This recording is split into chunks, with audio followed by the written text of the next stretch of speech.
hafalkan kepanjangannya: congenital, talipes, equinovarus. Jadi nanti akan tahu artinya apa. Congenital karena dia bawaan lahir. Talipes, kenapa disebut talipes? Karena berkaitan dengan tulang talusnya. Tulang talus, masih ingat ya tulang talus, tulang besar di bawah paling atas di bawah kruris yang membentuk ankle joint. Ostalus, congenital, talipes, equinovarus. Equino itu adalah gerakan plantar fleksi atau berjinjit, ya, plantar fleksi atau berjinjit. Varus artinya melengkung ke dalam. Varus artinya melengkung ke dalam. Jadi posisinya adalah seperti ini. CTFV bisa bersifat bilateral, bisa bersifat unilateral, ya. Tapi paling banyak itu bilateral, dua-duanya. Posisinya seperti ini. Jadi dia talusnya yang bergeser ke arah adduksi, kemudian ada equinusnya, kemudian ada varusnya, ada lengkungnya ini. Nah, penanganan kita untuk derajat yang ringan, ya, kita bisa lakukan massage. Ini relax dulu, relax aja. Kita bisa lakukan massage atau rilis.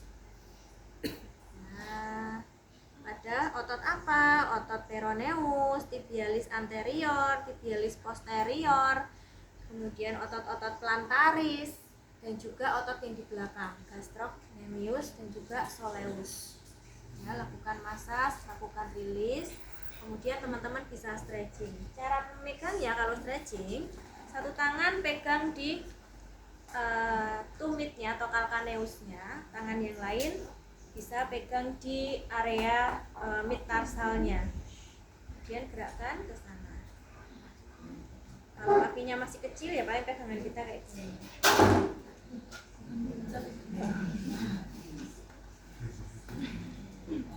Ya, tahan selama 10 hitungan, boleh diulangi 15 kali. Nah, penata laksanaan CTFV biasanya karena mereka sifatnya adalah struktural, bawaan dari bayi gitu ya. Kadang-kadang kita berikan treatment seperti ini nggak bisa menyelesaikan secara maksimal. Jadi harus dilakukan suatu tindakan untuk maintenance atau mempertahankan posisinya supaya bisa seperti ini.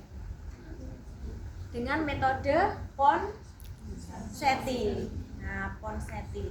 Ponseti itu terdiri dari dua fase. Fase treatment dan fase maintenance. Ya, fase treatment dan juga fase maintenance atau maintaining gitu. Yang fase treatment yang dilakukan adalah dipasang serial gips atau serial casting. Kenapa disebut serial? Karena dia berseri. Ya, dia berseri. Nanti dipasang gips dari bawah jari-jari kaki sampai di bawah lutut. Ya, di bawah lutut. Kemudian kaki diposisikan seperti ini. Di gipsnya dilanjutkan sampai bawah paha. Jadi gipsnya panjang banget, melewati sendi lutut dan juga sendi ankle. Sebelum dipasang gips tentu saja harus dilakukan koreksi dulu semaksimal si pasien itu bisa. Nah, kenapa berseri? Karena nanti setelah 2 minggu sampai 1 bulan gips itu akan dilepas. Gips dilepas, kemudian dilakukan suatu manuver reposisi ya ke arah eversi gitu. Kemudian dipasang gips lagi sampai didapatkan hasil pasien yang tadinya posisinya seperti ini bisa ke posisi ini. Kalau pada metode Ponseti yang dilakukan oleh dokter ortopedi itu, si equinusnya tidak diperbaiki teman-teman. Jadi dia eversi tetapi tetap plantar, tidak bisa digerakkan ke arah dorsi karena dia fokusnya untuk memperbaiki varusnya. Nah, nanti untuk equinusnya ini akan dilakukan tindakan yang namanya tenotomi, pemotongan tendon pada Achilles atau tendon gastrocnemiusnya. bisa diambilkan dari tendon yang lainnya, nanti disambung supaya dia bisa ke posisi dorsi. Paham ya maksud sini ya? Jadi pada Ponseti itu yang diperbaiki adalah varusnya, ya, varus dan juga adduksinya. Kesana ini kan varus plus adduksi. Ini kita gerakkan ke valgus dan abduksi. Untuk equinusnya tidak dipasang serial casting, tetapi tadi dilakukan tenotomi. Nah, kemudian ketika sudah didapatkan hasil yang diinginkan, sudah di posisi netral, dipertahankan atau di maintenance dengan pemasangan ortosis. Ortosis pada hip dysplasia tadi namanya apa? Pelvic hernias. Nah, kalau pada CTEV namanya Dennis Brown spleen. Dennis Brown coklat itu splinting itu. Nah, si Dennis Brown spleen itu berupa sepatu, kemudian di bawahnya ada plat besinya. Yang tujuannya adalah untuk mempertahankan supaya anak di posisi seperti ini.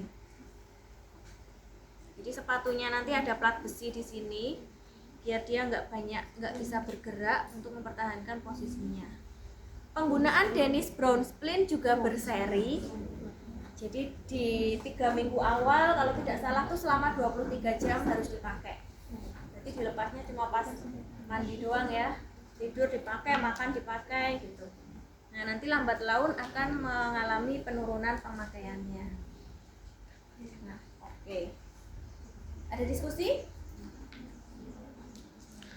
Nah, jadi sebetulnya teman-teman pada pediatri itu kasusnya kompleks banget, complicated yang dimaksudkan di sini adalah misalnya teman-teman mau cari kasus muskuloskeletal ada di pediatri, kasus neuromuskuler ada di pediatri, kardiovaskuler ada di pediatri, kardiorespirasi ada di pediatri. Kasusnya apa, sama kayak dewasa.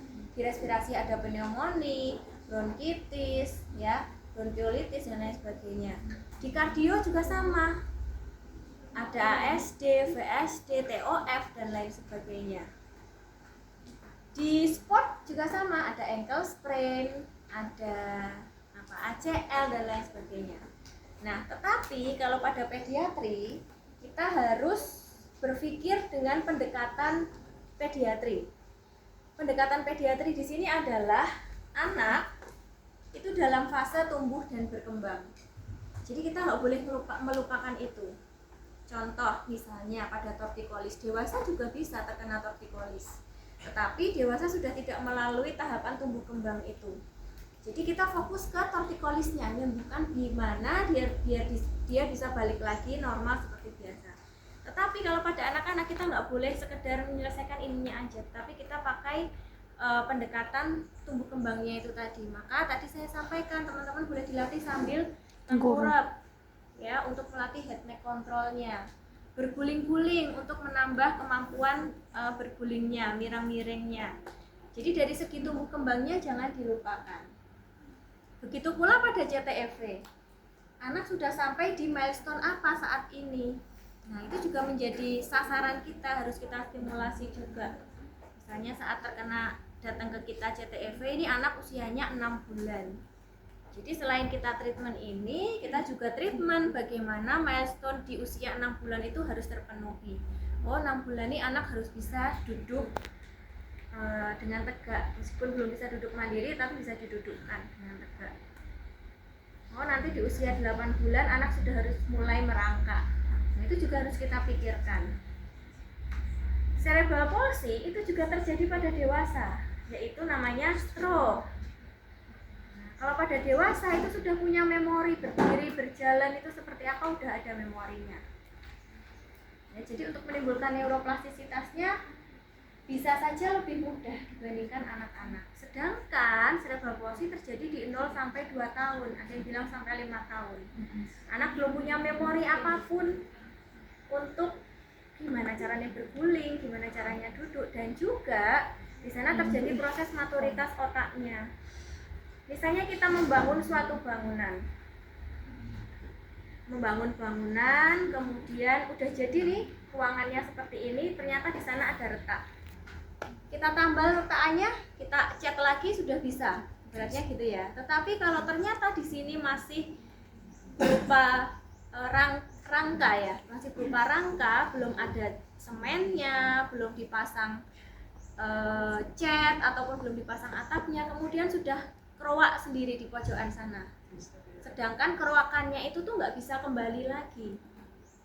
Kerowakannya tuh irreversible, kayak kerusakan otak kan irreversible. Sehingga sampai ini nanti dipoles pun sudah dicat kan kerowaknya tetap ada. Ibaratnya seperti itu. Jadi lebih berat ketika masih di masa tumbuh kembang. Begitu pula dulu saya sampaikan, anak terkena sesuatu lesi itu di trimester 1 dan trimester 3 itu lebih berat ketika di trimester 1. Progresivitasnya akan berbeda. Oke, bisa dipahami ya? Setelah ini teman-teman silahkan dipraktekkan. Semuanya harus mencoba, harus merasakan. Besok keluar ujian praktek.